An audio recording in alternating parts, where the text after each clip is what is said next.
Have you ever licked like a 9-volt battery? no, like a amplifier cord No. that you'd like plug into your guitar or something? Yeah, I don't like electricity. Okay. Look at you, fancy pants, Rich McGee over here. That's right, I guys. had a dad that taught me about electricity. I He was did like- too, and he was like, "Don't lick it. Don't get it wet." My dad was like, check this shit out. You can hear it in your head. You can hear it everywhere. It would make a loud noise with the amp. And then I would do it every time I'd go to plug in my guitar. Jesus Like, Christ. just tap it a couple of times with my tongue and be like, I don't know why. I'm sure it's safe if he let you do it. Yeah, it was safe. It was fine. I'm sure. I don't know. Maybe not. Seems a little risky to me, but was- I don't the know how 90s. amps work, you know? Other than don't to either. amplify sounds. And amplified my fucking electroshock or Yeah, whatever. you was going on. did.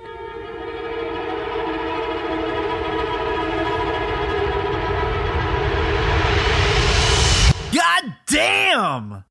My dad would always tell me, like, about at pharmacies and shit when he was younger, you could go pay a quarter and hold on to some knobs so it would shock you. Kind of Why? like a claw game now. And he says that, like, all their friends would come over and you would try to make a long line to see how long you could make it to see if you could feel it get shocked on the other side. And he was like, as long as you weren't the one holding the poles, it was fun. And I'm like, you really didn't have anything to do. Poor kids. My auto shop teacher in high school did that to us all. He was like, all right, we're going to fucking get shocked by a car battery. And he had us all line up and hold hands. And we made Yeah. like a big circle. And then he buzzed us all. And he'd go through your elbows and shit. Yeah, a hard pass. I'm not interested. I don't need to know. I'll find out if and when it happens. If an older man is like, hold this, I promise it's safe. I'm like, okay. Yeah, I would have done the same thing, by the way, for the record. I Yeah. would have been in that line too. But me now, at this age, I'm like, it's my dad. I remember my dad was like fixing phone lines or some shit back when you had phone lines. Yeah. And this is the house I grew up in. Homie didn't use wire cutters. He was like tearing it with his teeth. Like it must have been very thin wire. And somebody called at the same time and it zapped him. And he was like, oh shit, and like laughing about it. And I'm like, this is how people fucking die. You know? Like it's not. I mean, if they kept calling. Yeah, right? Like if they didn't hang up. Get 'em. If I kept biting. Yeah. Well, your teeth will clamp down if it like I'm doesn't like, stop. do you know? want to turn off a breaker? I don't know. I have some ideas, like to be a little safer. Hey, listen, Dad, I know I'm just a girl, but I Yeah. have some ideas. Jesus Christ. I need to specify when I said if an older man asked me to hold something, I would do it. I don't, not like any person or thing, you know? Yeah, for sure. I mean, you said it like any, but we know. We know. Like, It's if an old man's like, touch my dick, you're going to say, no, thank you. I politely decline. I will politely decline. But if he's like, check it out, want to learn how a motor works, I'm going to be like, okay. And like, hold the flashlight. Not You'd be like, steady see like this? It's centrifugal force. Yeah. Hold on. It's going to fucking zap you. I'm like, oh, hold on. I'm running. What do I hold on to? My butt? Do you want to hold it? Help. Would you just hold my boobs while you're at it? God. They feel so vulnerable. Jesus Christ. Do you want to give me your goddamn? I sure do. You know it. I do know is it. that I am no longer a mother. Temporarily. For 2 whole weeks. Oh my God, 2 whole weeks. 2 fucking weeks. That's insane. Grandpa and Grandma went and took the kids this morning So at jealous. 4:30 in the morning. Oh, Grandpa and Grandma, Rich McGee over here. They're not mine. I was like, I'm gonna say Grandpa, and people won't know who I'm talking about. And then I was like, well, I won't say Grandma if it was mine. Dude, these kids got so many fucking sets. They're not even missing mine, you know? Yeah. Lucky. Yeah. Oh, We man. ain't got a full set anywhere anymore. You know, Yeah. it happens to all of us. It does. But yeah, Grandma and Grandpa, both of them together, have gone and taken the kids and To another state. to Texas. Yeah, like Texas. they're not even here anymore. They're not here. I can't. They're Girl, like, this is the furthest you've ever been away from your children geographically. is that true? I actually don't really know. Where have you been without your children? We've gone on trips, but we've never gone that Vegas? far. Yeah, that's not far. Yeah. I think Vegas is probably the farthest. Yeah, I think this is the furthest you've Yeah. been. That's crazy. How do you feel? I have mixed emotions. Like so excited and so Yeah. sad. Yeah, there's a lot of emotions. Like we pulled up to the curb or whatever. We were going to park so that we could walk him up because they were going to check a bag. And with Yeah. Grandpa, he was alone with the 2 kids. I'm like, you know. Let's help. Like as a joke, I'm like, you want me to get you some ropes? You could tie them together. And then afterward, I'm like, I should have fucking given him the rope. He looked at me like, what the fuck? And I'm like, I was just kidding. But really, I have it in my trunk. But in case, I packed it. It's in the top pocket. Oh my God. And he raised kids, and Brandon's Right. grown up fine. Right. So, I mean, I know They're he's safe. capable. He Yeah. watched them when they were younger for... I know. They were the primary daycare. caregivers for your children. Yeah. So I know they're safe. I know they're fine and everything, but it's just, they're so far. Yeah. And like, oh, they don't text a lot. So I'm Yeah. like, can you just like send me pictures of them every day? Yeah. Like, hey, can I talk to you? Just FaceTime every night. Yeah. Well, I told baby girl because she brought our old iPhone or whatever that's all fucking bricked up. And Right. she can make Wi-Fi calling for FaceTime and stuff. So I'm like, you can call me anytime you want and I'll answer, blah, blah. Oh, I wonder if my boys can do that. Yeah. Probably. As long as they're connected to Wi-Fi. Yeah. I have it set to where she can only call people who are in her contacts list. Okay. And only get calls from people in her contacts list. That's so smart. if a random number calls, it won't go through. Oh, yeah. that's really smart. Yeah. Yeah. I can input them and then... Yeah. Yeah. That's smart. Yeah. So they have that, and they're going to have so much fun. Oh, my God. yeah. They're so excited. And they were excited to go on a plane with Grandpa and without Mom and Dad forever. Right. But there were tears leaving the airport. Were there? From- from you. From me. But they didn't see. No, it was when we were driving away. You're like, But we had "My pulled up and babies." whatever. They got out and Brandon helped him because I had to stay with the car or whatever, right? To not get towed. So Yeah. Brandon like helped him at the gate right there. And then I didn't have to move by the time he was done. So he came back. He's like, do you want to say bye? And I was like, no, it's fine. He's like, are you sure? And I was like, no, it's fine. And I was like, okay, I do. I like ran down the fucking Aww. walkway or whatever it is outside the airport. And I was like, bye, I love you. And they're like, what the fuck? Oh, shit. Mom's here. Yeah, like popped in on him, grabbed them both by the backpack. Grandpa's probably like, no, already? Kidnapper? You're like, test run. Yeah, exactly. Oh, man. Aww. But I guess they did great. They got bored the last half hour of the flight, which they... As they should. Had It's done, like- boring as fuck to fly long distances. Yeah. Well, and they did 8 hours of travel. That's basically, insane. From 4:30 in the morning until like 1 They're gonna or something. crash. Yeah, yeah. I did when I came home, and then I woke up again at 9:30, and I was like, oh my God, I have nothing to do. Ugh. I quit my job to take care of the kids. And now I'm like, I got my job left. Like, I'm on vacation, right? You are. My kid's birthday, which is my goddamn, is that my youngest little boy is turning 5.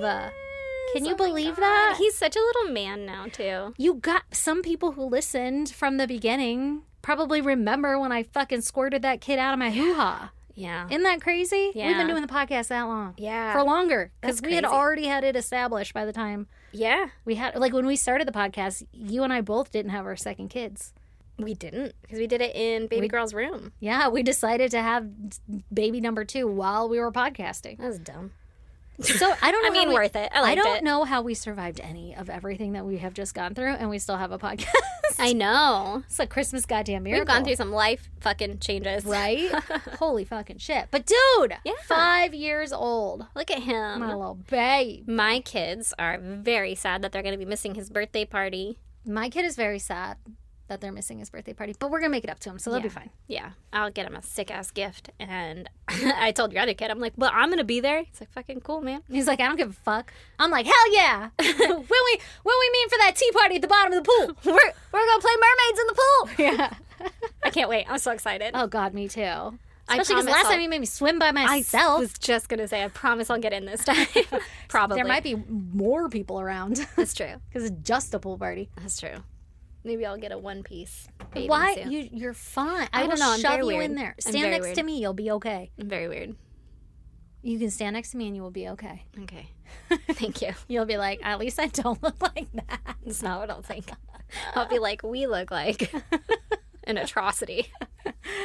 Oh my God. Do you know how many times I've been in a swimsuit a lot lately and I just don't care anymore? Like, I'm fucking over it. I don't care. It's hot. I think whatever. I don't care with people that I don't know. Like at the beach or whatever. Like, I don't give a fuck. Girl, I've been going to like, my kids are getting invited to pool parties and I'm coming in my swimsuit and I'm like, You're like, I thought you said pool party. I legit, at the last kids' party I was at, I was like getting undressed to jump in the pool and I'm like, am I the only parent going in? And then like a bunch of other parents were like, hell no, I'm getting in. I'm like, oh, thank God.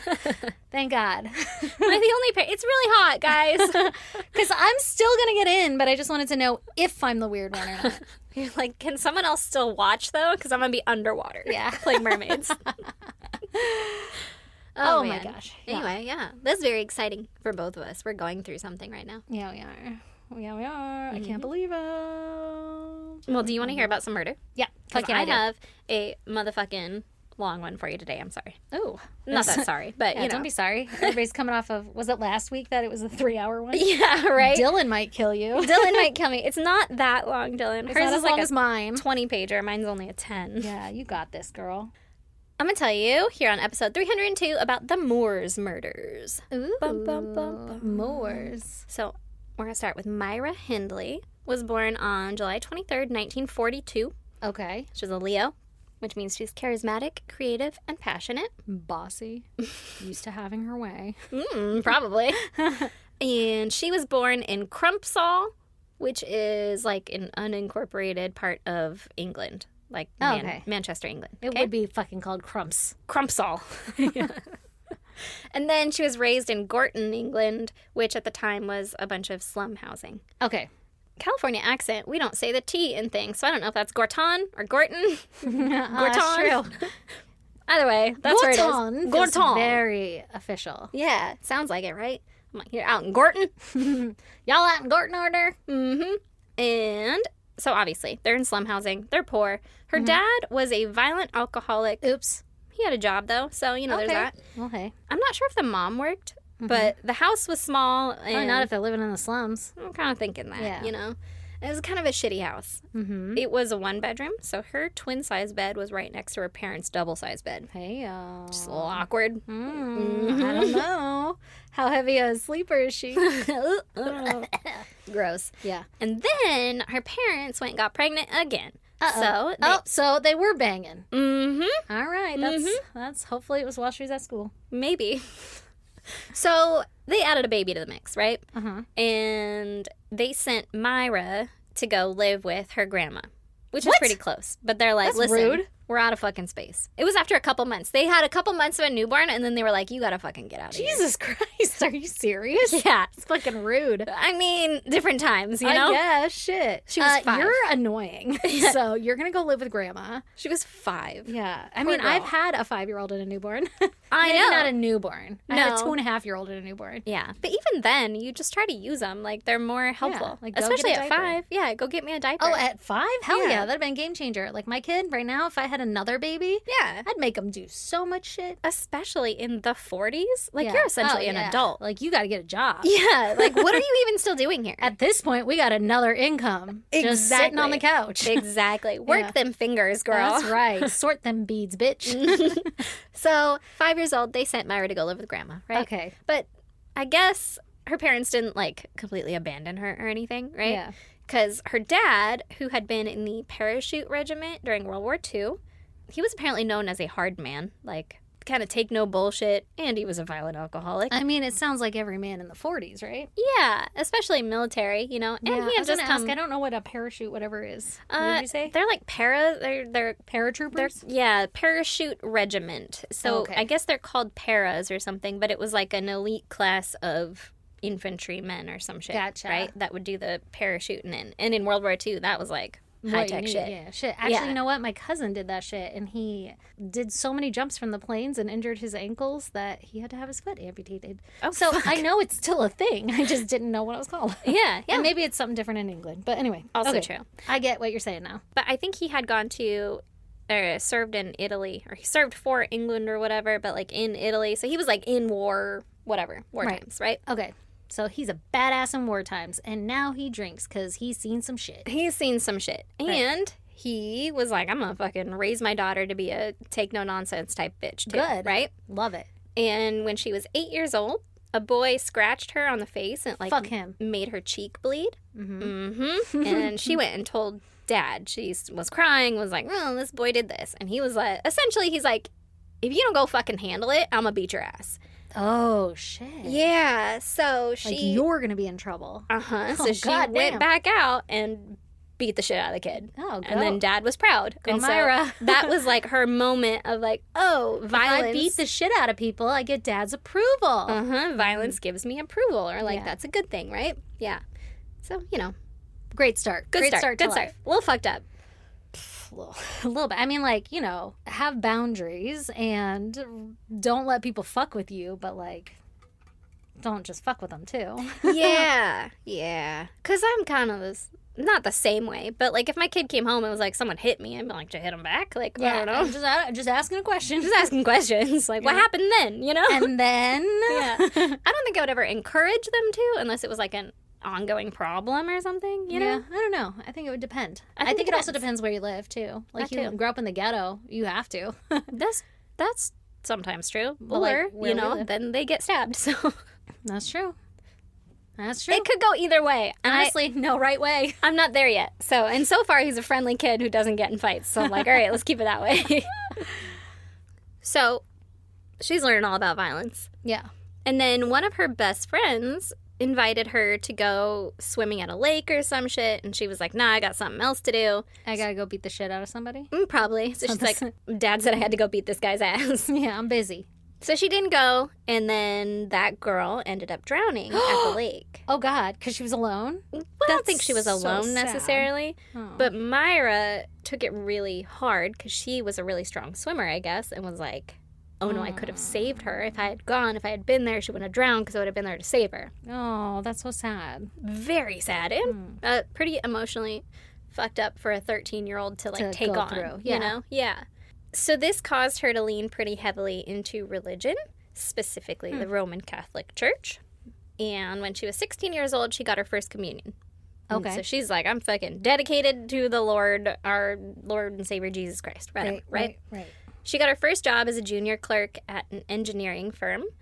Basically like an assistant, you know, getting coffees and stuff like that. Mm-hmm. Everybody there liked her. She liked boys. She went on dates. She got engaged when she was 17 years old. And she ended up calling it off because that boy was immature. Yeah, he was 17. Weird.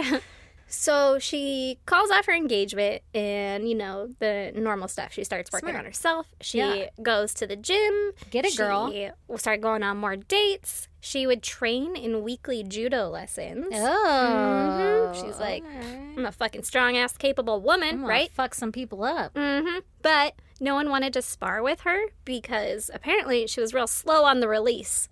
Yeah, she'd let you almost black out. Mm-hmm. Like, they'd be tapping, and she's like, you can take a few more, you know?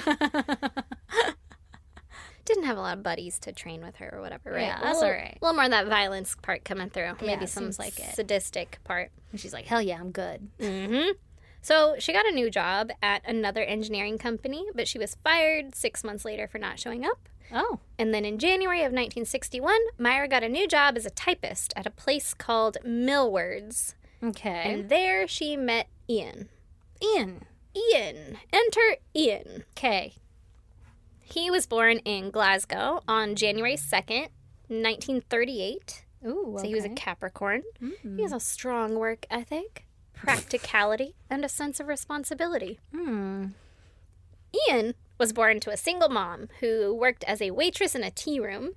And he doesn't know for sure, but his mom had told him that his dad was a reporter for a newspaper, but he died like 3 months before Ian was born. Okay. So that's all he knows about his dad, right? Interesting. Allegedly. Yeah, whatever mom wants you to know. Exactly. I was this fucking guy, probably. His mom was forced to give him up when he was just a couple of months old. Oh, that's sad. Mm-hmm. But his mom continued to visit him throughout his childhood. And was he like at an orphanage or a foster home? Or he went to a foster home. The new foster parents had 4 kids of their own already, but instant family, right? Yeah. Aww. So he gets to grow up with siblings and a mom and a dad and whatever. And he ended up taking their last name, which was Sloan. So he's Ian Sloan. Okay. And they took him camping and all kinds of other bullshit, They right? were good foster parents. Good foster parents, and he fell in love with the outdoors. Unfortunately, he also allegedly started torturing and killing animals. Oh, no. That's not a good look, Ian. Not a good look. From as young as 10 years old, it was rumored, because he denied all of this, but it was rumored that Ian had killed a cat, had burned another one alive, had stoned a dog. No, not a dog. Yeah. And had cut off rabbits' heads. I don't know how you catch a rabbit, but he did, apparently. Like, rabbits are fucking mean. They'll scratch you. They're so scratch mean. you with those hind feet. Mm-hmm. He gotta know what he's doing if he's catching rabbits. Mm-hmm. Maybe a little rabbit trap. I don't know. But he's doing some fucked up shit in the woods, it sounds like. Yeah, by himself at 10? Yeah. Why is he, I guess, I was about to say, like, why is he allowed to have a knife and shit, but, like, 10? pocket knife? And it's like the 40s, you know? Oh, It's like- I had a pocket knife at 10. Yeah, exactly. In the 80s, 90s. I was born at the late 80s, so by the time I could hold a pocket knife, I was in the 90s. Dad, where's the axe? Yeah, exactly. I found a tree that I'm pretty sure I can cut down. Yeah. Like I said, he denied doing any of that, but that was the neighborhood gossip, right? Mm-hmm. So despite being a monster who tortures animals, he was really smart. And Okay. he got accepted into Shawlin's Academy for Shaolin! for super smart kids, right? Okay. So he's like, I'm going to get fucking smarter. But I'm he about to kept... surround myself with smart people. Mm-hmm. It could only go up from here. Right? But he kept getting into trouble. He was breaking into houses. Uh-oh. And he ended up leaving the academy when he was 15 years old. It was 1953, though. So 15 years old, you're essentially a grown-ass man, right? I was just going to say, like... He was done with school. He's like, Yeah, I he's think I out. got enough. Yeah. I got what I needed. Yeah. He's a grown-ass man now, and he got a job as a tea boy Hey, yo! Mhm. Give me that tea, boy! at a shipyard. I realized that, What? like, a waitress in a tea room and a tea boy at a shipyard are probably normal things in England, but me, I was like, what the fuck? Okay, so waitress in a tea room. I was like, oh, that's cute. Yeah, you know? like, maybe that's a very niche job. But like tea boy at a shipyard, I don't even know what that entails. I don't either, but Like, I'm you just thinking, getting the tea. I'm thinking they're as common as like bartenders, like a cafe worker. Yeah. Like, oh, I work in the cafe here is essentially just the tea room. Because they drink a lot of tea in England. Yeah. Remember all that we dumped in the Boston Harbor? I or remember whatever? that one time we got real mad. We Got real rowdy. yeah. That old tea party in Boston. That old tea That party. one I recall. Yeah, so I don't really recall. I just was told about it in school a lot. heard about it a lot. Yeah. For some reason, That we're and the fucking cotton gin. real fucking proud of that. Eli fucking Whitney. So he's a tea boy, right? I Yeah. guess these big burly shipyard men are like, gonna go catch my noon tea. That's right. They're like, I will have a New England. No, it's called a London fog. Oh, it's not New England, bitch. It's just a regular England. It's just fucking England at this point. Just give me that old foghorn. That's what they call it out there. Oh my god. So he's working. He's a tea boy. He's doing his thing, right? Yeah. And then he got another job as a butcher's messenger boy. I don't know what that is either. You I just don't- sending messages? I want these jobs. I think so. I think it's the jobs that they would give to kids, like, can you go bring this old Frank down the road? Yeah, Like his yeah. fucking 6 pounds of sausage meat or whatever he gets. Like a runner. Yeah, like a runner. A message boy? I don't know. Maybe he's like, old Frank wants 6 pounds of sausages. Yeah. Like goes, collects orders. I don't fucking know. But it's I don't something for a either. kid to do, right? Yeah. So he also had a girlfriend, but... I mean, he's got a job, so Right. you gotta spend that money on them bitches. You know what I mean? so smart. You know what I mean? So smart. So he had this girlfriend, and then she allegedly was going to go to a dance with another boy, or she did go to a dance with another boy, or something like that. Yeah. And there were a couple of times in this where they're like, they were going on their way to a dance. And I'm like, I don't know if it's like a school sanctioned event or if they just call like going out at night a Dancing. dance. At like 15. Yeah. I don't know. I don't really know. They got like kid hops going on. That's what I'm thinking. So I'm assuming it's like a school sanctioned event type of deal, but she went with another boy. Maybe he didn't go because he wasn't in school. I don't know. That makes sense. That makes sense. That makes sense. Mhm. He didn't like it. He got mad. And he pulled his switchblade out on her and was like, bitch! Or whatever. He threatened her with his switchblade. Yeah. No. Mm-hmm. No. Mhm. Not your girlfriend. His girlfriend. You She won't was have her like, long. I will no longer be Right. your girlfriend. So she told the police. She was like, I don't appreciate the way that you handled this situation. So she Good. called the police. Good. And the cops arrested him for that and some other petty crimes, I guess. In the end, he was let out on probation. Like, he wasn't, Okay. Like, he don't- didn't have to serve time. Don't pull your fucking knife on anybody and there won't be any issues. Mm-hmm. Yeah. Like, you can't fucking do that, Yeah. man. Now, do your life, be on the straight and narrow, be a smart kid, right? Got Right. another chance. But part of his probation rules was he had to go live with his mom. Oh. Okay? Okay. And he's 15 and gone from. He never did live with mom. He never did live with mom. That's interesting. But his mom had been around, so like, right. you But, know. like he's like, all right, let's go, mom. Yeah. Let's So go play house. his mom lived in Manchester, and she had married a fruit merchant named Patrick Brady. All right. So when Ian went to live with them, he started working as a fruit porter, which I'm guessing is like a Runner of fruits. bringer. Yeah, bringer of fruits. And fucking old Frank wants 10 apples too, you know? Yeah. And he took his stepdad's last name. So now he's Ian Brady. Okay. Okay? But he's still an asshole. He's moving around a lot with his last name. I don't even know what his first last name was. Yeah. Whatever his mom's is. Whatever his mom's is, yeah. Or his dad. is- I don't know. Yeah, exactly. That was not information given to me. And everybody, all the articles and stuff, would call him Brady the entire time, which is Yeah. very confusing. I because know. I hate that. and then it's just Tom Brady. So I'm like, oh, respectable fella, I Tom guess. Brady, the murderer. Yeah. But apparently Ian was still an asshole, right? And he attempted to steal some lead seals, like the kind that you would use to push wax, like on a letter Oh, or on like a certificate or something. You fucking notary it with the wax stamp. So Yeah. he had stolen the lead stamps for that, right? Okay. I guess he worked in this market with his stepdad, right, as the fruit porter thing. And so he's in the market and he's like, fuck yeah, lead stamps. I'm going to get those. Now, is this like a lead stamps mean they're from somebody? So it's almost like, you know how like if somebody stole your wallet or your fucking checkbook or something? Right, Like having right. these stamps is like... Like an identifying Yeah, piece. yeah, yeah, Like, yeah. is this one significant? I don't know. Or is he just being a dick? I you know? don't know. Okay. I don't know. The only thing I Like could think... the king's ring and his seal, I understand. You know? When we're tying it to a pigeon and flying it across the fucking country or whatever we do. I don't know. The only thing that I could think that was like maybe he was reselling them and they were for like notaries, like Oh, to okay. Yeah. notarize a document or something Right. like that. And he was going to resell them. But other than that, He's going to open his fucking trench coat and be like, you want to buy a stamp? yeah, like I Wanna don't, buy a seal? I don't really understand the purpose of it. Okay. But he stole it. He stole it. Well, he attempted to steal it. He didn't get it out of the market. Oh, They were okay. like, "Sir, is that a bunch of wax seals?" And he was like, "Dang." this? What, this? All these wax seals? These are mine. I brought them. Yeah, I brought them from home.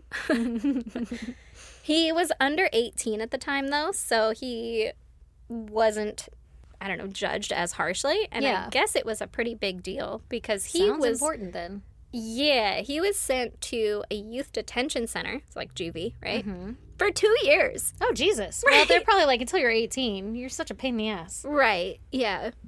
While there, he made prison wine and he got drunk. Obviously. And so he was sent to like a tougher, bigger, more secure Area. juvie detention center, right? He had moved around a couple times. They're 'cause not he's being allowed to a have little bags or toilets or something. shit. Right, or apples. I don't know what Yeah. the fuck they make them out of. You can have the applesauce, but you have to eat it in front of me. Yeah. Let me look under your tongue. Yeah. Don't go throwing that back up. He was released in November of 1957, and he had some odd jobs, but he was either fired or hated it, right? Like construction Didn't jobs. Succeed. Yeah, he was like, I'm too smart for this. I got to do something, you know, bigger and better, whatever, Gotta right? get back to that stamp stealing life. Mm-hmm. Well, he went the other route. He was like, you know what? I'm a really smart kid. I'm going to use my local resources. So he went to the library, and he got books on bookkeeping. And Okay. he taught himself how to be a bookkeeper. All right. Okay? And then in January of 1959, he got a clerical job at Millward's. Okay. Now, Yeah. that was in 1959. So then Myra starts working at the same place in 1961. And she's a typing Typist, stuff. yeah. So between 1959 and 1961, when she enters the picture, he had discovered that he has a love for reading because, like, he had just taught himself a whole ass new skill, right? Yeah, just by reading. Mm-hmm. And so he would constantly read books and visit libraries. Like, that became his fucking go-to thing. He's trying to, you know, learn everything that he could. He read Teach Yourself German. Oh, that sounds hard. It does sound hard. He read Mein Kampf and other books about Nazis and their atrocities. Oh, good. And then he went down that little rabbit hole. He started idolizing Nazis and became, like, you know, white supremacist. Oh, gosh. Fucking horrible He person. was reading the wrong books. Reading the wrong books, Yeah. you know? Or, like, maybe the right books, but getting the wrong message. Yeah, yeah, walking away with something different. Yeah, like How to Teach Yourself German. Love that for you. Oh, yeah. Why are you using it? You know? Yeah. Come on, man. Yeah. He's like 23 years old now. Okay. And then enter Myra, right? Yes.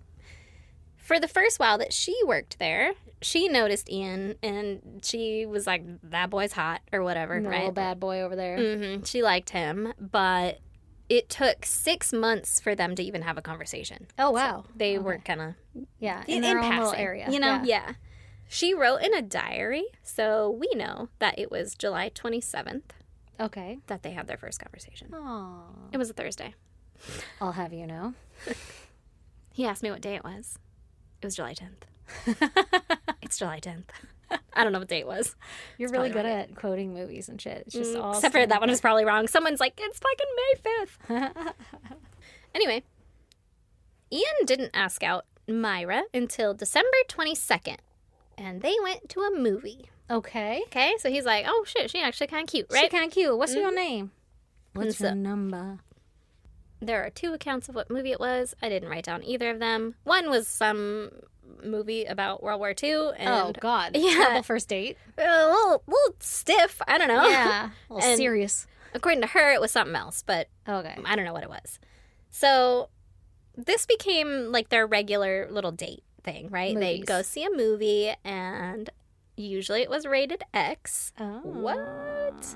And then they would go back to her place where they would drink German wine. Now, is rated X the same as it is here, where that would be like you're going to see some tits and shit? Yeah, I think so. Ooh. I don't know that it was like pornographic, like Oh, that okay. kind of Yeah, rated yeah, X. yeah, I don't know if it was rated XXX so much as it was Oh, just yeah, like, that is 3 X's. Yeah, you might see like one nip or Like a like a side booty. tit. Yeah. And like Are just those one still rated ball. X? I don't know, but I was thinking XXX. Yeah. Triple X. They didn't say XXX. They said rated X. Is that like movies. R rated R? I thought Oh, okay. that it was like one step above R, so you'd see like a boob.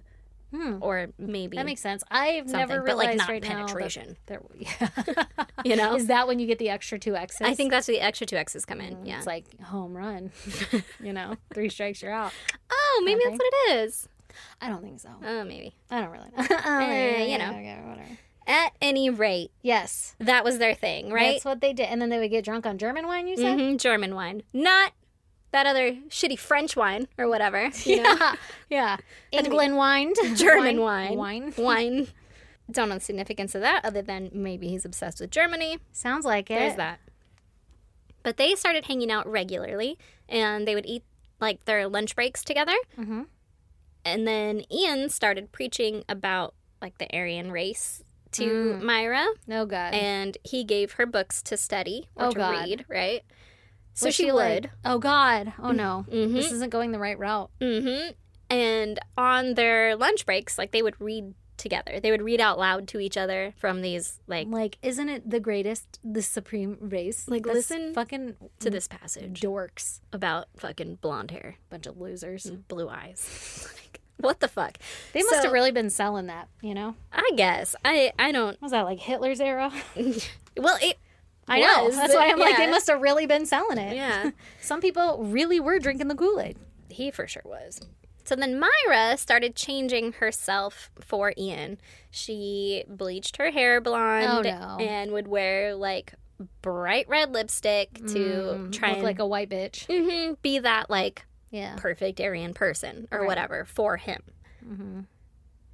She started dressing flashier and like sexier with short skirts and high boots and leather jackets.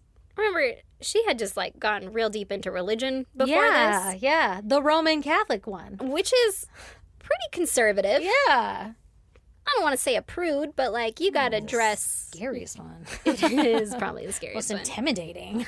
Maybe not the scariest, but you know what I mean. So kind of a complete 180 from What From- you used to be. exactly. According to Myra, Ian had also turned her away from God and convinced her that there was no God. Oh, gosh. So she was just like full in on him. Yeah, she really was. Mhm. And she's like 17 at Yeah. this time? Okay, and he's 23. All Mhm. right, wow. So together, they started distancing themselves from their friends and their colleagues and only hanging out with each other, reading their weird Nazi propaganda stuff, right? Yeah. And they would spend a lot of the time in libraries reading, like I said, Nazi stuff, philosophy stuff, crime, and torture stuff. Oh, Little spectrum now, yeah, right? they got everything in that library, huh? Yeah. They're like, what section are you in? Yeah. Can you tell me where I can find the animal torture techniques, please? Right? Terrifying. Yeah. Myra became friends with a man named George Clitheroe, who was the president of the Cheadle Rifle Club. Okay. Okay. Myra was like, hey, man, what's going on? You like guns? I like guns. Teach me about guns, right? And so she went to the gun range with him a couple times. I guess she was a terrible shot. Rude. But she was having fun. She never done it before. Give her a break. Right. She was also a terrible driver. Not all the stereotypes. You know, just like right off the bat. She's like, fuck no. You should not drive. She's not good at a lot of stuff, so she's trying to get her personality from Ian. Yeah, I guess. So, not good at religion either. No, exactly. Yeah. She's like, I don't know, I'll try something else. Yeah. She was a terrible driver, but she did have a driver's license. So she would rent a van whenever they needed to go anywhere or whatever. And they started planning out bank robberies. Uh-oh. Using this van that she would borrow or rent as like a getaway car. No, but she's not a good driver. She's a terrible driver. And not a good shot.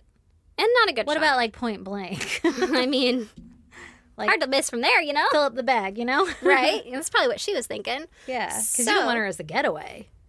No. Right? You want a skilled driver. You would think. But she went and got George, the gun club guy, right, to help her buy a .22 rifle. Mm-hmm. Even though he was like, you shouldn't. Yeah, he's like, it's not necessary. I don't think you need this. A rifle? You're really far away with one of those. Yeah. Like, you don't need to be. Don't do that. Yeah. He didn't understand why she wanted it, why she needed it, but he's like, whatever, right? So he helps her buy one, right? And then she asked him to join the gun club, and he politely declined. Was it just her and Ian? No, she just wanted to join. She's like, can I get in your club? Like, let me be part of this and stuff. And he was like, you're terrible. Like, you can't be in our club. I gotcha. But then she ended up buying 2 more guns, a Webley .45 and a Smith & Wesson .38.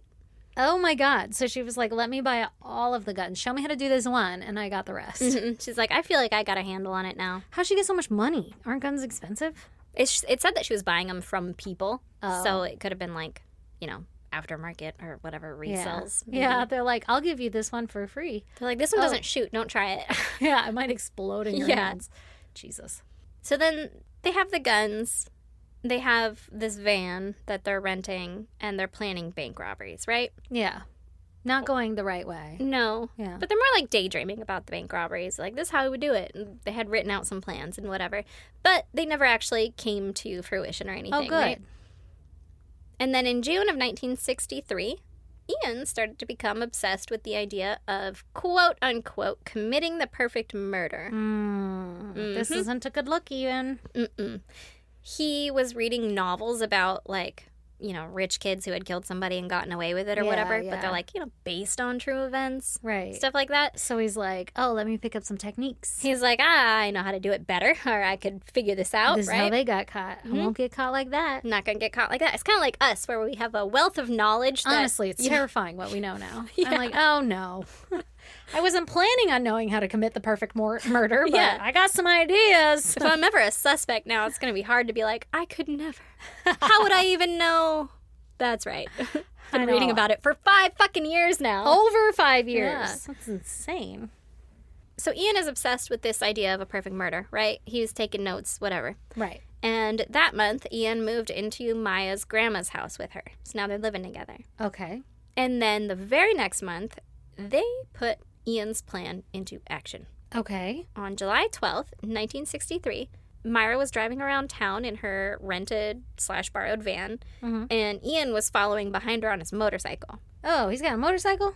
Yeah, he's got a motorcycle. He would ride it up into the mountains and shit. They were like, wasn't this a wonderful classic drive? Look at all these things he did. And I was like, that's irrelevant. And here I am mentioning it. It said what kind of motorcycle it was, too. I do not remember. All right, so he's on that motorcycle. Yep. He's on that motorcycle, and the plan was when Ian saw someone that he thought was going to be a good victim, he would flash his headlights at Myra, and then she would, like, you know, get the signal, like, oh, that one, and pull over, right? And then look helpless? Like, what was the plan? Well, I will tell you. Okay. So the first person that Ian saw and flashed his lights at or whatever, or flashed his lights to Myra for, was Myra's mom's 8-year-old neighbor. No. Yeah. No. So that's what she said. Ian. She was like, whoa, I know that girl. Or at least, like, kind of know her. 8 years old? Yeah. Ian. Yeah. Ian. That's what she said, too. She was like, first of all, people are going to, be really upset about an 8-year-old going missing. We should find someone older. Yeah. She suggested teen years. Oh, that's not old enough. Well, it's 1963. Yeah, I Again, guess. it's a teenager. You're essentially a grown-ass human. You know, I gotta be honest, when you said that she would drive in the van and he would be in the motorcycle, flash the lights, I thought we were scoping people out on the road. I'm like, how are you gonna get them out of their car? Oh, no, Yeah, no, like yeah. walking. Like, Yeah, like, yeah, hey, that there's makes one up sense. ahead. Yeah, Yeah. that makes sense. You're all, and look helpless? I was like, Yeah. I mean, or just talk to him. I was so confused. I was like, I don't get this. I wouldn't know that you flashed your lights at me, and then how is she gonna get me? Right? I'm in my car. Nope. Yeah, he was scoping out. There were like side streets, right? Yeah, Kids walking around. And it's Neighborhoods and 1963. shit, I'm sure. Yeah. Yeah. Front so yards, fucking whatever. Kids are out all the time in 1963. So. They're all locked up now because these bitches. Mm-hmm. Exactly. Too many kids got snatched. Yeah. So she didn't pull over for that one, though. She was like, nope, I know that kid, and Not happening. that's a bad idea. Like, Yeah. we're not going to do that. The next person that they saw walking alone was 16-year-old Pauline Reed. Oh, no. It was about 7:30 p.m., and she was on her way to a dance. Aw. Mm-hmm. Myra's little sister, Maureen, was actually in the same class as Pauline. Oh, my God. Mm-hmm. A little too close, my friend. That's what I'm fucking Aren't saying. you like, that's like my sister's age? Like, why would you suggest a teen? I don't know, man. Because You're a teen. Right.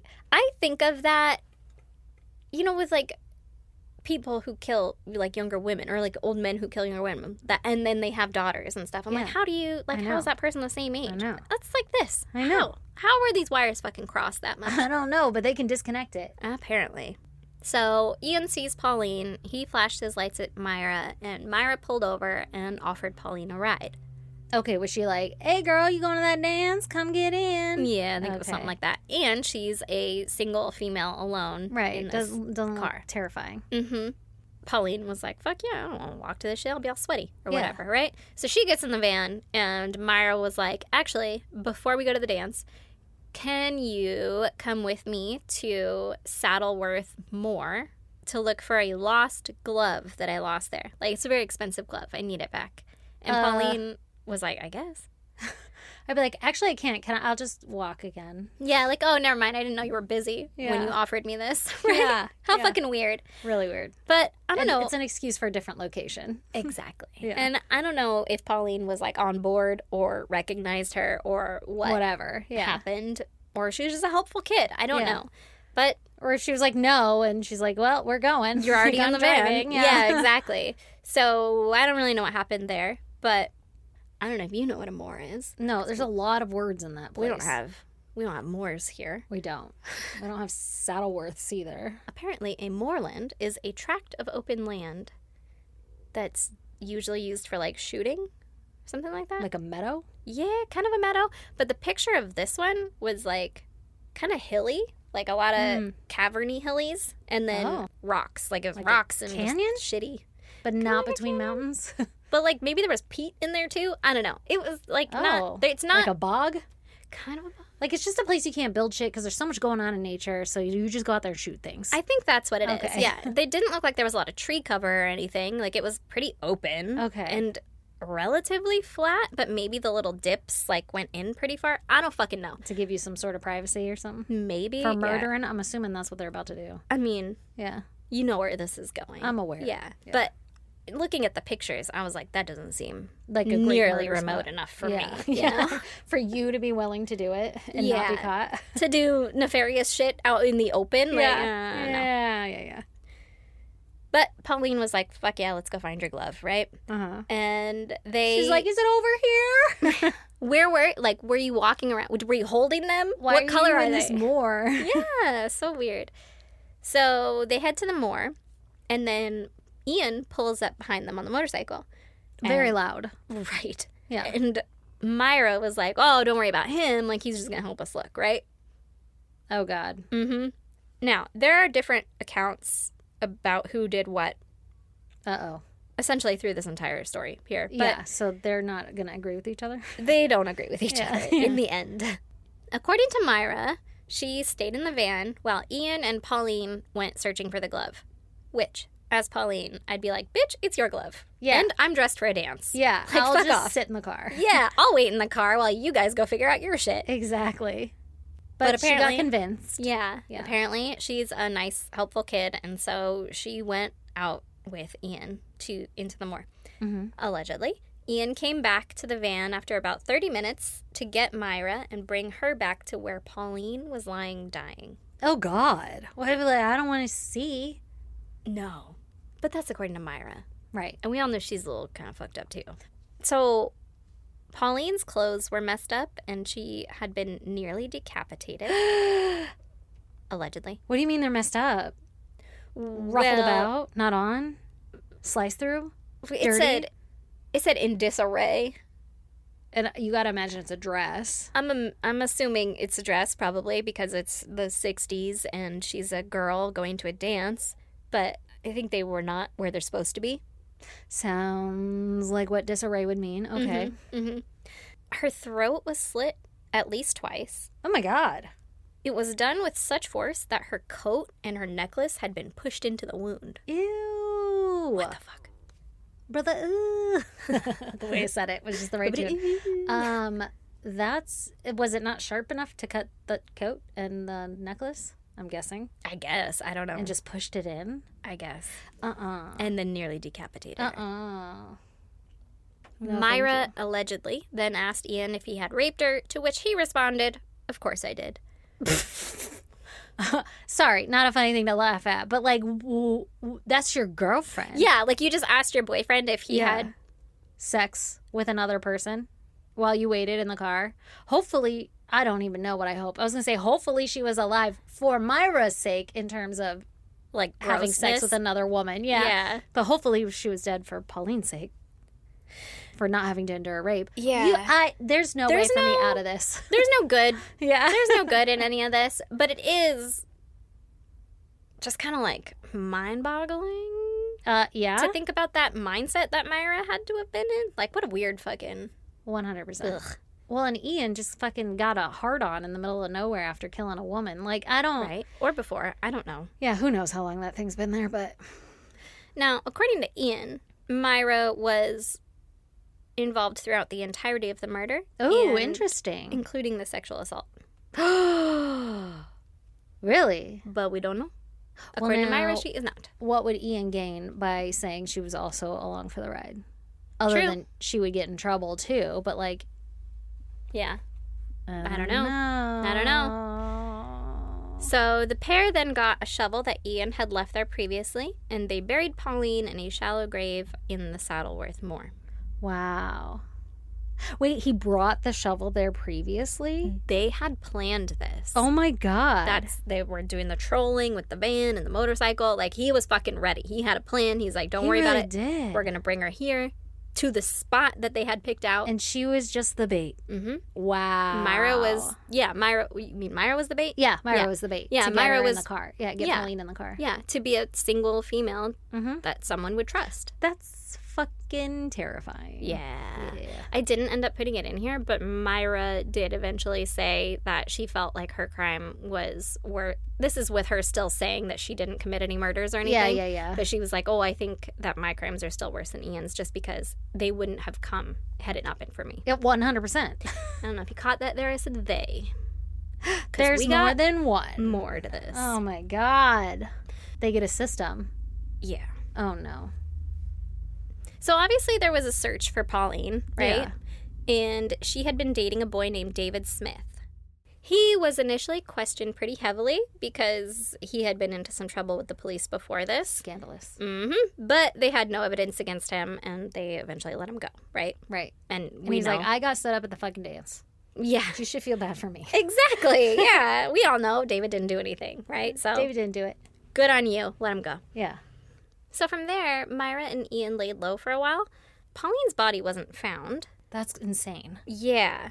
But Myra and Ian made trips out to the moors to check if her gravesite had been, like, tampered with or messed with or anything. Oh, like if they found it or anything? From the search parties, Yeah. yeah, since they, I guess, had been going out there. I was going to say, were the search parties going out there? Yeah, I guess, but everything seemed fine. They weren't near Pauline's grave, so Myra and Ian just laid low for a while, That's right? also fucking crazy to go back to the scene of the crime, which I know a lot of people do. Yeah. Know? But, like, wow. Yeah. Risky. What are you doing out there? Right? It wasn't until November 23rd of 1963 that the couple got back on their bullshit, right?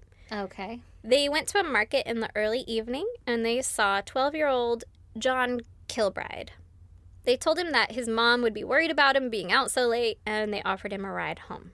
Uh-oh, don't do it. Mm-hmm. Ian also promised to give John a bottle of sherry, like wine, Yeah. right? So John was like, fuck yeah, he's 12, and that sounds fun, right? Yeah, get me in that car. Get me in that van. Let's go. Hell yeah. Take me home to my mom with my bottle of booze. Exactly. He's Yeah. like, I can hide that shit under my coat. Yeah. So he gets in the van with the promise of his alcohol, right? Yeah. They left the market and began driving. Ian said that they had to stop at their house first to get the wine, right? Oh, okay. To get the bottle of wine. But actually, if you wouldn't mind going with us to Saddleworth Moor, because Myra lost my here glove. lost her glove. So they were like, that worked perfect. We're Exactly. Gonna do it again. And And he's they're probably like- grabbing the shovel at the house. I don't know. I'm just assuming. Exactly. He's like, right. Yeah. Apparently kids are fucking Gullible as shit. real keen on finding shit. Yeah. So that got him out there. Uh-huh. Or it didn't, and he was already in the van. and Right. They right. took him But out he there. goes out there to the moor. Yep. So when they get out to the moor, Mm-hmm. allegedly, just Ian and John get out, and Ian raped John out there. Oh, no. And then he attempted to slit his throat with a serrated knife, Ugh. but he was unsuccessful. And he ended up strangling John with like a shoelace Jesus Christ. and burying him in a shallow grave. Again, with the shovel that had been left there. Oh, Previously. my God. When he was finished, he went back to the van and he got Myra. She walked out to the fresh grave and then posed on top of it with her dog Puppet. Like, it's a fucking cute-ass dog, right? And she's like, this is my dog, right?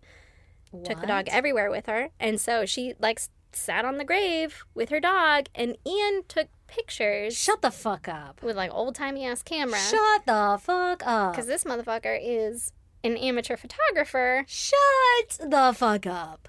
Even so far as, like, they had built a little dark room and stuff. Oh, he was like, yeah, you can't just take that shit to Walgreens to get developed. Yeah, exactly. I guess you could. They wouldn't know it's a gravesite, but what the fuck? Yeah. Yeah. What the fuck? Or wherever you get your photos developed. In anywhere. 1963? Or in England? Yeah. What are they? Anywhere. Buc-ee's? No, that's just the South. That's just a gas station. Yeah. Like a berry. It's I was like trying a, to think of like another common, like an ABC store is like Yeah. Hawaii, or HEB is like Texas or yeah, something. yeah. I don't know. I don't either. Can't do it. I don't know England. I've never been there. I want to go. Me too. Not to Saddleworth Moor. I wouldn't mind. I mean, I'd probably go. Now we know who it is. So Yeah, right. Don't get in the car with anybody. I would not, especially if they have a cute little fucking dog named Puppet. What a cute name for a dog. Puppet? I know. I love it. Mm-hmm. So then on June 16th of 1964, the pair were trolling for new victims again. Oh God. And this time using Myra's new car. It was a mini pickup, which sounds bigger than it is. It looks like an old version of a Mini Cooper, basically. It has Oh, 2 doors. It's a little guy. really? Yep. Okay. Us Americans and our big cars. Right. It's a lot smaller than you would think with that kind of a name. But Like, vehicles for us are like another room.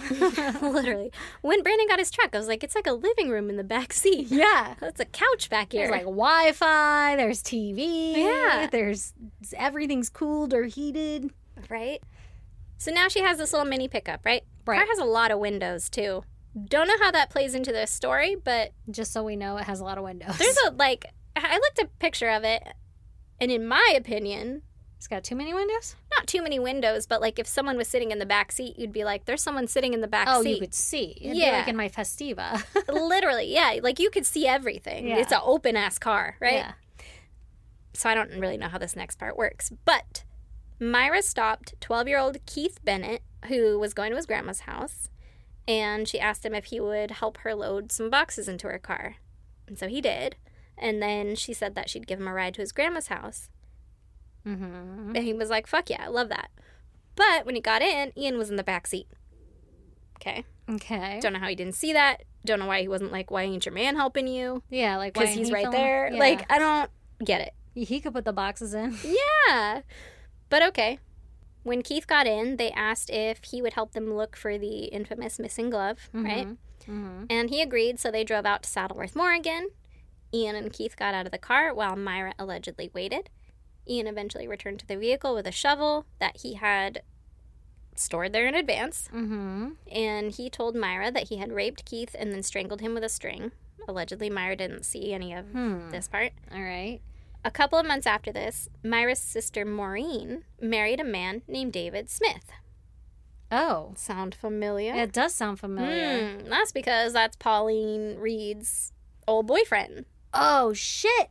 Yeah. Oh, shit. The guy who had been questioned for Pauline's disappearance. Yeah. Yeah. Now, Myra's little sister is marrying that That's guy. fucking crazy. Maybe it's a fucking small town. Maybe. But that's crazy, right? Mr. Smith must have some beer-flavored nipples. Maybe. Good-looking guy or something. I didn't Google him, actually. So the wedding was a bit taboo, though, because Maureen was 7 months pregnant.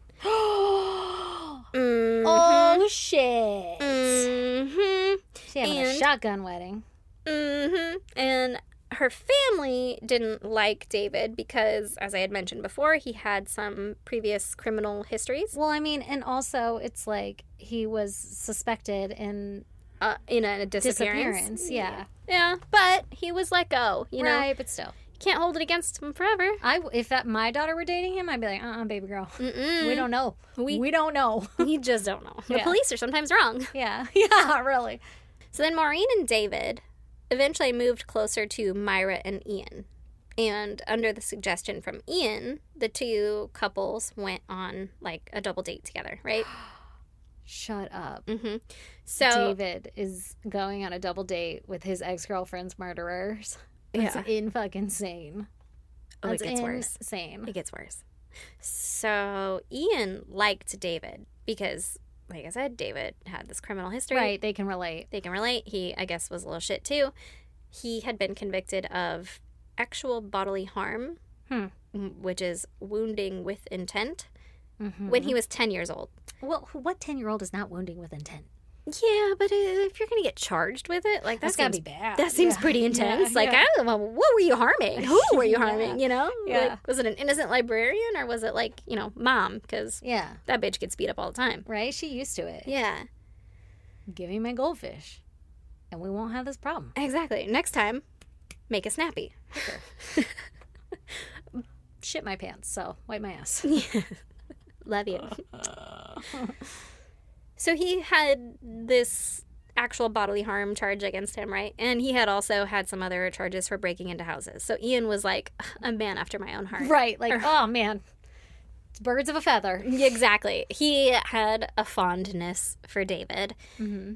And he gave him some books to read. About Nazis. Yeah, hoping to make a new friend and partner out of David, right? Oh, God. Oh, shut up. Oh, God. Mm-hmm. And apparently David, like, loved it. He idolized Ian. He looked up to him. It was like, this is great. You're our new best friends. The couples started hanging out all the time. Myra got jealous of David and Ian getting closer. Oh, yeah, because they were in a very codependent relationship where it was just her and Ian. And so she didn't like all that. But she did get closer with Maureen, her sister. So, you know, plus and minus, take the good, you take the bad. Mm-hmm. And then on Boxing Day of 1964, which is the day after Christmas. Okay. You know, where you box up all your shit. Myra dropped her grandmother off at a relative's house in the morning, and then she and Ian went to a fun fair in Ancoats. Okay. Another town. Okay. There they found 10-year-old Leslie Ann Downey. Uh-oh. She was alone, and so the couple walked by her with, like, a bunch of shit in their hands, like a bunch of shopping bags or whatever. Big old teddy bear. And they purposely dropped something in front of her, and then we're like, oh, no, can you grab that? Like, can you help us? Can you help us bring all this to our car? Could you grab that? Oh, and then my God. She went with them, carrying whatever it was, to the car. She helped them pack the stuff into their car, and they're like, wow, you're so helpful. We're so grateful. could you actually help us get this stuff from our car into our house because you're so helpful? This is like a classic foot and door kind of salesman move or whatever, you know? Like, yeah. where you like ask for a favor after whatever, you know? Like, Right. they're getting these people fucking sucked in. Like give an And inch, they're- take a mile situation. Exactly. Mhm. Yeah. And again, I don't know what the conversation actually was. I don't know if Leslie went willingly or if they already Right. had her at the van, what happened there. But they get Leslie into the car and they bring her back to Myra's grandma's house, or their house, right? Okay. Myra's grandma is at a relative's house. Yeah. At this point, Myra was refusing any relatives to bring back her grandma, and Oh. she was refusing to go get her. They're like, she can't come home tonight. You have to stay there. What? You cannot come home. Grandma? Yeah, and grandma, I guess, was like, all right. I live here now. Yeah.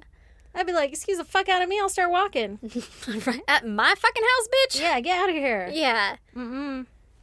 Back at the house, Myra and Ian brought Leslie inside, Uh-oh. and they forced her to strip, and then they gagged her, Oh. and they made her pose for pictures. Oh, no. Yeah.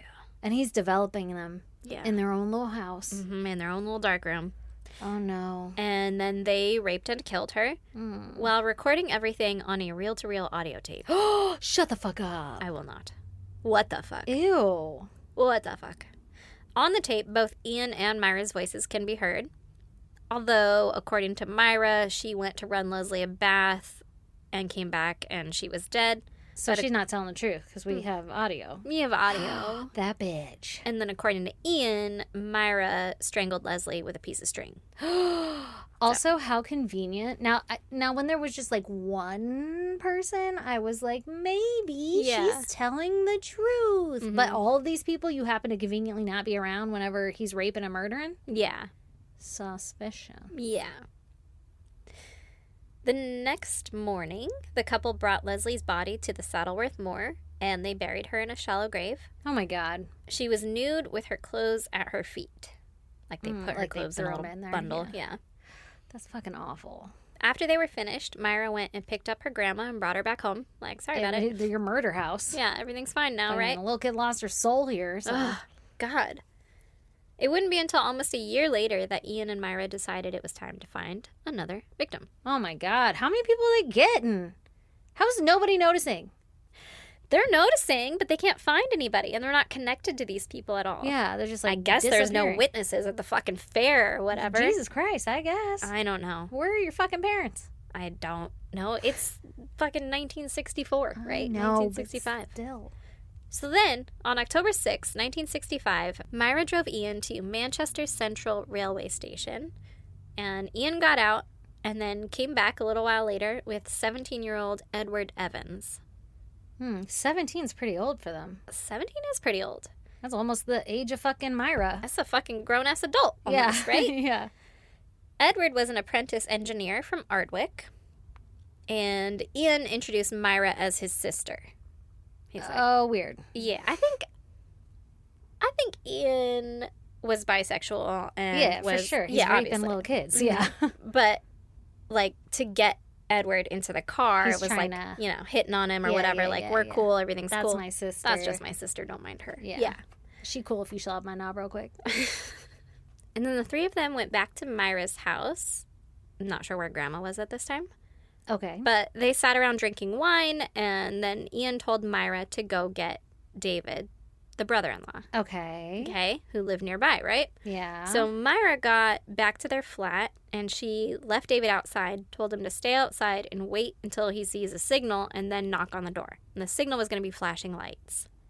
Okay? Okay. So David waited for a while, and eventually the lights flashed, so he knocked. Ian answered the door and said something about, like, oh, you're here to pick up the mini wine bottles or something like that. And David's like, whatever. I'm like, I don't I'm know. like, yeah, for sure, dude. Yeah. Like playing along. Uh-huh. Oh my God. So he brings David into the kitchen, and David stays in the kitchen, and Ian leaves the kitchen to, I guess, go get the wine. Mini right? wine bottles, yeah. And then this is a quote from David. Okay.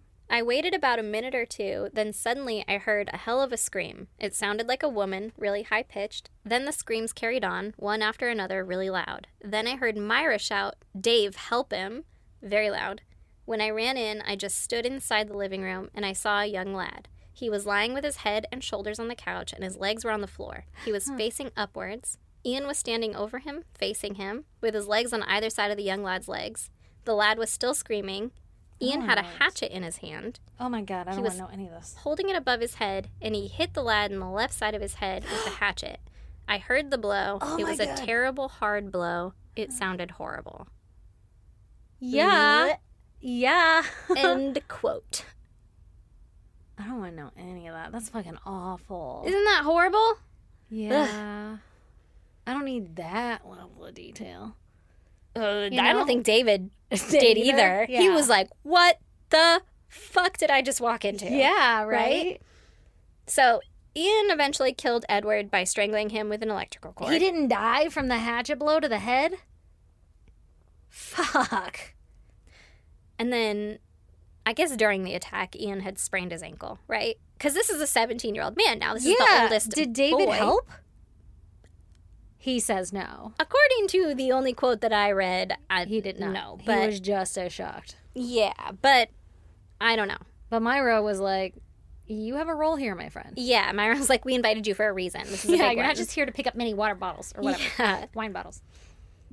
So Ian By the had... way, I'm just thinking of all those little Sutter homes, you know? Like little tiny mini Sutter homes. Yeah. Oh, the mini wine bottles. Yes. Who buys those? Unless you're like going to the beach or Honestly, a that's the pool. only time I ever buy them Yeah. is for the beach. So, like I said, during the attack, Ian had sprained his ankle. And then after the attack, when Ian couldn't lift Edward's body Because he he's had hurt a himself. man. Yeah. Yeah, and he's a full-grown fucking person, Yeah. right? And David wasn't strong enough to do it himself. So, I don't know where Myra was or if she's a woman and women don't work. So, they put Edward's body, they wrapped it in plastic sheets and put it in the guest room and were like, we'll just take care of this later. No. So, they agreed that David would come back in the morning with a baby stroller and help them bring the body to the morgue. With a baby stroller? It ain't gonna work, my friend. Also, it's called a pram, but okay. They had written pram. And I was like, that's not what it's called. Get out of here from your loft. Yeah. Your flat. Yeah, whatever the fuck. exactly. Yeah. So, That's not gonna be big enough. I don't know. Maybe it's a big one. Maybe it's like a wagon, you know? Yeah, okay, a wagon I can get behind. Mm-hmm. David got home that night/morning at around 3 a.m., right? Oh, wow. Because Okay. he's like, I'm going to go get some sleep. I'll be back in the morning. Don't We'll worry. take care of this whole thing. Yeah, we're going to sort this whole thing out. So he gets home 3 a.m. He wakes up Maureen, and he's like, hey, can you make me some tea? And she was like, absolutely. I And will warm up the kettle. yeah, she made him some tea, because apparently men can't do that on their own, right? Don't know how to work the stove. Mm-mm. And David drank the tea, and then he threw up everywhere and spilled the tea, told her everything. I get it. Yeah. That's nice. Yeah. He said, give him all the ingredients, Yeah, he was like, you will not believe what I just fucking witnessed at your sister's house. and that's why I threw up. Uh-huh. And Maureen, I don't know what her take on it was, but You think she was like, not my sister? she's always been fucking That weird. checks out. Yeah. That's why she was sent to Grandma's house. She's always been a little off. So David waited until daylight, and then at 6:10 a.m., he grabbed a screwdriver, like, as a self-defense weapon, Okay. and he went to the phone booth in the, like, apartment complex that they lived in. Yeah.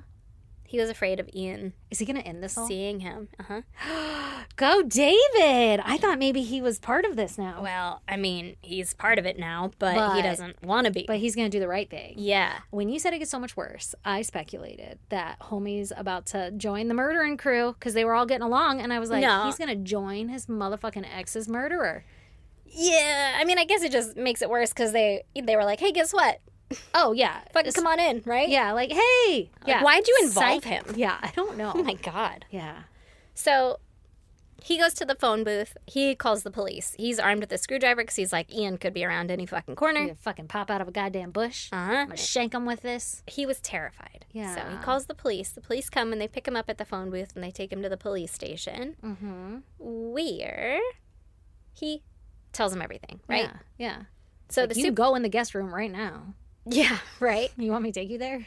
So the superintendent of the police division and a detective showed up to Myra and Ian's home. Mm-hmm. They were wearing, like, bread delivery overalls. I guess to be, like, incognito, right? And And with this kid in a stroller that is a grown human. what? Because isn't their plan to bring the stroller over and get the human out, and they got bread delivered No, over? the superintendent. The police constable, or whatever the fuck they are. The superintendent of the police people came over in bread overalls. This grown man. In my mind, I thought, like, the police get to the door and open the door, and Myra and Ian are in bread overalls. I'm like, okay. We're just here making our delivery. Yeah. What's in the wagon, sir? Bread? No, the other way around. Gotcha. They're like, Police show up. They're like, no big deal, just delivering bread. got fresh sourdough right here if you want it. And Myra was like, nope, I'm good. And they're like, well, is your husband home? Or like, stick my foot in the door there and come on in. yeah, the man of the house or someone who can make decisions or whatever, Yeah. And she was like, I don't even have a husband. I don't have a man. Nobody lives here. What are you fucking Go talking away. about? Yeah. And so then they're like, oh, okay. Well, you caught us. We're actually policemen, not bread people. And she was like, oh, well, then come on in. Because my husband / Ian is right here. The man who lives in this house that you're looking for is right here. Oh my gosh. She lets him into the house. Like, oh, why didn't you just say you're a policeman? In the first place. Yeah. Let you in. Wow, she's not very bright. No. So inside, Ian was on the couch writing a letter. I'm assuming it's longhand because it's fucking 1965. Yeah. To his boss about why he wasn't going to be able to work, right? Because he had fucked up his ankle during this extracurricular activity. Yeah. The cops told them that they're investigating a violent crime. And Myra was like, not here. Never seen violence once in this house. No. Not even 5 minutes ago was there violence here. You better go on, get. Yeah. Not in this place. So they searched the house and didn't find anything nefarious. They didn't look in the guest room? They tried to, but the door was locked. And so they're like, can you open this door? And Myra was like, I could, but the keys are at my workplace and in my office, so I can't do that right now. And so then the police were like, all right, we'll drive you there. Yeah. Like, we'll go take you to get your key. We'll come back. Fucking make sure this all checks out. Yeah. And at that point, Ian was like, just open the door. Okay. And so Myra got the key. She opened the door, and they discovered Edward Evans's body wrapped in the plastic sheeting. And Ian made some comment like, yeah, we got into it, and it got out of control, or something like that. Oh my God. How uncomfortable. That's like your parents walking in on you having sex or something. Like for him, I guess. Well, like he's the all shame. fucking laid up too because he can't run with his ankle. Fuck, you got me. I mean, it's not funny, but like, what the fuck? No, but yeah, how fucked up. Jesus Christ. What a trip. So Ian, and the police are like, what the fuck? There's a human in here. Good thing we double checked that locked door, huh? Honestly. Yeah. Thanks for opening it. Yeah. So Ian was arrested. Myra was not, but she insisted on, well, I mean, at this point, it's just one boy, and they're like, that they must have gotten into a fight. Right. Got out of hand, like you said. So she insisted on going to the police station with them, though. And she brought her dog Puppet along with her. Interesting. She refused to give a statement other than it was an accident. And she was let go on the condition that she would come back like the following morning or whatever. Come back. Don't leave. Yeah. Swear to God. I'd be so pissed if you skip town right now. Right. So Myra went home and to her workplace where she attempted to get rid of evidence, like burning letters and stuff like that. She burned letters that had like bank robbery plans in them, stuff like that, right? The police continued their investigation, and eventually they realized that Myra might be more involved than they thought. Yeah, sounds like it, huh? So she was also arrested on October 11th. At least she had time to burn the shit. Yeah. For them. Yeah. So when police searched their home, they found a book with John Kilbride's name on it. Oh, my God. Who was one of the people that they had murdered at the moor, right? So she didn't do that fucking you good. kept trophies full. You didn't want to get rid of that? Girl, they kept trophies. Why didn't they get rid of that? Like, I'm glad she didn't, obviously. Yeah, but like, what? I don't think she was very bright. It doesn't sound like it. No. She let the police in. Thank God. Why didn't you say so? Yeah. From there, they realized that they're dealing with more than just one person. Edward Evans's murder. Right. One They're victim. There's more. John Kilbride was a missing kid. This is leading us down a fucking rabbit hole. Right. From jail, Ian was able to instruct David, who I don't know if he knew he was the one that gave him up or what. Well, he must not, because he's instructing him of something. Yeah. To go to the house and get some suitcases that Ian had packed full of incriminating evidence. And David took the suitcases to a railway station and left them there. Now, why didn't he just take them to the police? Right? Like this is some evidence you were looking for. Yeah. While you have him. Right. Like, I called. Yeah. I'm not going to now do this guy a favor. So one of the articles said that it was David doing all of this, but now I'm kind of piecing together that I think it was probably Myra during all of that. I hope so, because who the fuck in their right mind? Right. Like, I was cheering you on, David. But I guess there's a section of, like, for unclaimed luggage at the railway stations or whatever. And so the suitcases had ended up there, and they found the ticket, like a claim ticket or whatever, for them in Myra's prayer book. Okay, so... It's probably Myra, but it said David, so I don't know. Okay. But we'll say it was Myra, probably. Sure. In one of the suitcases, they found photographs and negatives, including 9 pictures of a naked Leslie Ann Downey with a scarf tied across her mouth. That's so sad. There was also a 16-minute audio tape of Leslie screaming, crying, and begging to go home to her mom. Oh, my God. Here's the worst part. Oh, no. They showed the least risque, I guess, pictures to her mom to identify her. And then the mom had to listen to the audio tape of to her identify begging to go daughter. home to see her mom. Yeah. Oh, my God. Now, I'm hoping that it was just like a clip, you know? Like, was that her? Yeah, like you've heard her say her name before, do you want right? water? No, I'm okay. Yeah, like, is that her? You got it from that? Can I go to the bathroom? No. Was that her? I hope they didn't have to fucking listen to that whole thing. I would never. No. Never, ever. I don't think I don't need that in my head. You can burn that. Yeah, I would never be the same. I don't want anybody else to hear it either. So police canvassed neighbors trying to get information on Myra and Ian, right? And they went to 12-year-old Patricia Hodges, who lived like a couple doors down, I guess. It's a little 12-year-old girl. She was obviously a neighbor of theirs. Like, yeah, they tried to snatch me a couple times. I'm quick. She was super friendly with them. Oh, shit. And I guess they never harmed her or anything because they're like, well, she's too close. I know her. Yeah, I know her. She's too close, so we can't do that. So they never did anything like with her. However, they had taken her to Saddleworth Moor on multiple occasions. What? Yeah. Like, they probably tried to, and then they just couldn't do it? I don't know. Oh, my God. I don't know. They had brought her out there on multiple occasions, and Patricia then was able to show police, like, where their spots were, like, where their favorite spots to go were out at the moor. Yeah. Oh, my gosh. These fools are idiots, first of all. They're so dumb. Idiots. But, wow. Yeah. So police searched the areas that Patricia had shown them, and on October 16th, they found an arm. Oh, God. It was Leslie Downey, and then John Kilbride's body was found on October 21st, like in the same area. Yeah. Police also noticed that some of the pictures that had been dumped in the suitcases appeared to have been like landscape pictures of the moors. Oh, yeah. Like of her sitting on top of the grave. Mm-hmm. And they're like, well, why? Let's go to that spot. Why are you getting rid of a random landscape picture from your house? That's really weird. Yeah. Exactly. So they went to go find those spots to try and see if they were like marked graves or whatever. It's got to be hard to do. Yeah. If there's not like a definitive like tree or something in the background. Right. And there really wasn't. Yeah. For right now, just to get through this part, they don't find more from these pictures right now. Oh, okay. Yeah. But a lot of the pictures had included the dog, because Myra brought it everywhere, Puppet, right? yeah. Mm-hmm. Puppet. Cute little puppet.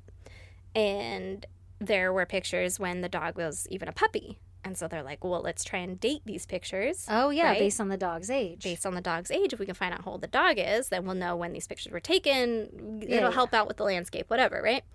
And I don't know if Myra didn't know the exact age of the date or of the dog or what, but the police took the dog into custody. The dog was then arrested and brought to... Poor puppet. Poor puppet. That dog, Puppet, was brought to the vet and given general anesthesia or whatever to run some kind of test to see how old it is, I guess. Okay. Puppet didn't make it. What? Puppet didn't make it out of anesthesia. What? No. Was Puppet really old? I don't know. I don't know if Puppet was You really couldn't just old. measure some bones from the outside? Can you just look at their fucking teeth? Like, Yeah. about a 5-year-old dog. Yeah. That's how they always did it when I would go to the vet. And I'm like, Yeah. yeah, you're pretty spot on. Jesus. Yeah, I don't know. I don't know if it Poor was intentional. Oh. I don't know if it was Yeah. Oh my just gosh. an old dog. She gonna be mad. Oh, she was pissed. She gonna be real mad. She was so mad. She was writing letters from jail to like her people, her mom and everybody, and was like, this is a fucking atrocity. The police said the that, goal of them, you know? right. The police said that this was the only time that Myra showed any emotion. For Puppet. Mm-hmm. Yeah. So Myra and Ian were tried separately for the murders of Edward, Leslie, and John. Those Okay. are the 3 bodies they have. Mm-hmm. David was the prosecution's main witness. Okay. And How awkward. yeah, I believe him and Maureen split pretty shortly after this. Yeah. What was her take on it all? I don't know. Wow. I don't know. Wow. But Myra and Ian both pleaded not guilty. And on May 6th, the Not jury guilty. found Ian guilty on all 3 counts of murder. Good. And Myra was found guilty on the murders of Leslie and Edward, not John. Okay. Ian was sentenced to 3 concurrent life sentences. Okay. And Myra was sentenced to 2 concurrent life sentences plus 7 years, again concurrent, for knowing about John's murder and not going forward. Right? So they kind of believe Okay. her little story that Right. she lured, but that was it, right? Yeah. In like 1986 or 1987, Myra recorded a 17-hour-long taped confession. Oh, 17 hours. 17 hours. In She had a lot to spill. fucking right. Jesus. I was like, is it multiple days? Because I can't talk for 17 It has hours. to be. It Right. has to be. Yeah, So I'll you're give you probably repeating stuff. Right. You're going back over things. You're like, okay, so what about this? And you're getting Yeah. more. Well, you yeah. gotta get the backstory on it. Yeah. She admitted to her involvement in the 5 murders. 5. Yeah, not the 3 they were charged for. Yeah. She took the police out to the moors to search for the other bodies. Field trip. Mm-hmm. But it was a huge waste of everyone's time. They didn't find anything. And she's like, I don't know, the landscape changed or whatever, right? Bitch. They took her out there 2 separate times and they didn't find anything either Do you time. think she knew where they were? I don't know. I don't know that I would, honestly, if it were like in the middle of nowhere years later. Yeah, I was thinking that too. I've can't tried to remember shit. like drive my walk home from school. Yeah. That I walked every day through high school. And Yeah. I'm like, I don't know. I don't don't fucking remember recognize now. any of this shit. Yeah. So maybe not, you know? And this is also 86 versus 65 Yeah. is when it happens. That's a long time later. Oh my God. Get a cadaver dog out there, man. Great idea. I don't know if they ever did. That's a great idea. She ended up visiting the moors again in an attempt to help the police find the missing graves of Pauline and Keith. But again, it was a big waste of time. Other than she told police that she had been sitting on like a grassy patch that overlooked Pauline's body, and from there she could see some like rock formation or something, right? So Okay. she's like, yeah, this is kind of what it looked like. And Right. so they took these little vague fucking clues and tried to Find them. find that spot, like piece together that spot. Ian made one trip out to the moors with the police to help them look for graves, but that was also unsuccessful. Jesus. He blamed it on the landscape. Yeah. The public has been obsessed with this case, Wow. and they haven't stopped searching the moors for the missing kids' graves. Oh my God, they still haven't found them? 2 of On- them? Get a cadaver dog. Do they On- not work after a certain point? I don't know. On September 30th of 2022, Okay. someone found what looked to be a human jawbone out there. And the police immediately go to search the area, but they didn't find anything else. Yeah. But I believe that the jawbone was later matched to Pauline Reed. Oh my God. Ian... That's insane. How freaking long later they're... And And a bone. Like, it's up out of the surface, which may be an animal or something. That's why Right. it wasn't, like, if it's a shallow grave... around everything and they else. maybe it got disturbed and moved by nature and... Maybe. Oh my God. Yeah. So, Ian didn't do well in prison. He was like, I'm going to go on a fucking hunger strike. Yeah. He tried to starve himself, and so the prison force-fed him Oh, back God. to health And You can do that? I don't know. He tried to fucking say you can't, and he was like, I don't believe that that's ethical. I would never be able to do a hunger strike, like no matter how bad anything was. No. I have no willpower, and I love food. I'm doing one right now. I'm so hungry. Yeah. And I ate like a banana before this. Oh, man. I didn't eat shit. I ate a rock star. Ugh, that I make know. you not feel good. So the hospital force fed him, right? And got him healthy again. And he was like, God damn it. I didn't think you were allowed to do that. And he tried to fucking sue him or write a letter or some shit. And they're like, sucks to suck, bitch, right? Yeah. Sucks to suck. You alive still. Yeah. Or we mistreating you by not giving you food. Yeah. So he eventually died in prison on May 15th, 2017, Oh, okay. 79 years old. Wow. Myra's sister Maureen had a brain hemorrhage in 1980. Oh, shit. Okay. That's not good. Myra was allowed to go to the hospital to visit her. Wow. Yeah, lucky, huh? That is lucky. Maureen died an hour before she got there. Got him. Fucking sucker. That is something. Did she still get to go? I mean, she got there and then was like, damn, she's dead. She still got out. Yeah, exactly. You got a fucking day out of the prison. Oh my God. That's sad Mm. for her. At Maureen's funeral, Mm-hmm. John Kilbride's parents were there. Oh, They were divorced by then, right. but they had set in their mind a little plan that if Myra ever got out of prison, they were gonna fucking kill her. So they were hoping she'd be at the funeral. They were hoping she was gonna be at Maureen's Should have been at funeral. the hospital, bitch. Right?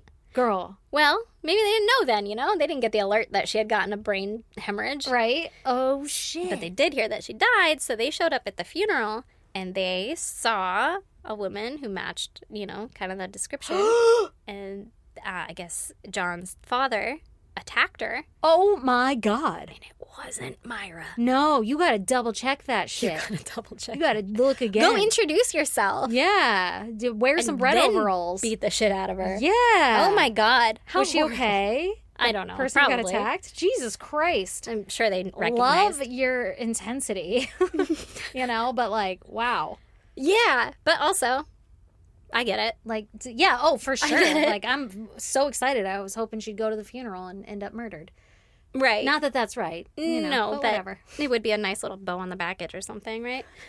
But Myra ended up dying in prison on November 15th, 2002, when she was 60 years old. Wow, everybody be dying pretty young. Yeah. But I wrote the math ain't mathin' because it didn't make sense to me that their ages were that. So if that math is wrong, sorry. I did not But double whatever. check it. They died. They're dead. I got that far and then was like, I have to leave now to go tell this story. Yeah, I I gotta don't tell- care how old they were when they died. I gotta tell Stacy this story. Yeah.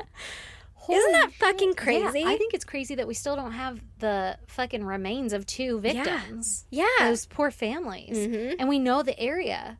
They believed later that they had found like the grave site. And I didn't write this part because I was again rushing. I'm sorry. I'm not love good it. at this. You're beautiful. And so smart and amazing and best at this. They believed that they had found Keith Bennett's grave site, but not his body. So I don't know if that means like animals. I don't know if they have like predatory animals in England. Remember, they don't I'm have sure. like bears and shit, right? I don't fucking know. We're not going to talk about this again. Every time we get in far too deep, and then it's a mess. Do they have coyotes? They got to have coyotes, right? Girl, So, like, I that don't would dig fucking out a know if they got body. yotes. I would think so. Everybody's got some form of dog, street dog, Street dog. like yeah. nature dog. Yeah. Wolves. You think they Yeah. got wolves out there. I'm pretty sure they got wolves. They've got to have wolves. yeah. That's where wolves originated. Lions. Probably not lions. Probably not lions. We don't have lions, right? We got no, mountain lions. Mountain but- lions. They yeah. probably have mountain lions too. You would think. Sure, man. I don't know where any of these bitches originate, but I'm sure there's predatory things. Like you leave something outside, no matter what, something's gonna get it. And you said they were all shallow graves, so Yeah. Isn't that horrible? that's fucking awful. Yeah, I'm sorry. I feel like I don't have enough closure. No, and when you see their pictures, Yeah, I'm definitely gonna be looking at that because I'm a weirdo. it's just weird. They just look weird. Really? Yeah. Huh. Like, it looks like Ian looks, I don't want to say normal, but he looks fine. Whatever. Yeah. Is Myra fucked up? Myra She got looks some, like, goofy teeth or something. do you remember, did you ever see, like, Monty Python and that kind of stuff where Yeah. the, like, men would dress, like, and act as the women? Yeah. And That's what she looked like? That's what she looked like. That's 100% what she looked like. She looked like fucking John Cleese in a wig. It was not great, you know? Oh my God, I can't wait to look at these pictures. Oh my God. Well, if you guys want to look at the pictures, you should go to our social media. We're on Instagram, Facebook, Twitter, TikTok, X. Yep. Our handle is at ISGD Podcast. If you guys are interested, if you're just finding us and you're like, God damn, this is fun, I want more. We have a Patreon, and for as little as $1 every month, you can get access to one extra episode along with all of our back episodes, and we've been doing this for a fucking while now, so that's a lot of shit. It's like fucking 60 episodes you can listen to for only a fucking $1, and you get to support your favorite podcast. Also, we have tiers. There's other tiers. You can get like uncut audio or uncut video. There's options, my friends. Come Hell support your favorite podcast. As little as $1. For as little as $1. And if you're already a patron, just know that Erin and I are about to bang out 2 of them next week, so you're about to get double whammy. Damn. With some episodes. Also, if you are a Patreon and you notice that the video is cutting out after... Oh, yeah. After like a fucking hour mark. Last week's 3-hour goddamn video. Yeah. Sorry about that. We got it fixed, got it figured out, hopefully, and hopefully it won't happen again. Yeah. Thanks for sticking with us. Yeah, that's what happens when you record really long fucking episodes. Your fucking technology is just like, this sucks. You can only fucking download a third of it. Yeah, exactly. And then, us bitches didn't notice. So anyway, come support us. We'd be greatly appreciative of that support. And then also, if you could subscribe, rate, and review on anything that you listen to us on. Usually like Spotify, they have a little like comment section. You can go in there and be like, great episode. We read all that. Oh, yeah, we do. We read all that shit. So please support us. We love you. Thank you so much. Also, if you want to email us any case suggestions or just be like, what's up, ladies? Our email is isgdpodcast@gmail.com. Or if you want to snail mail us, you can do that at P.O. Box 2764, Spring Valley, California, 91979. And we love you all. Bye. Bye.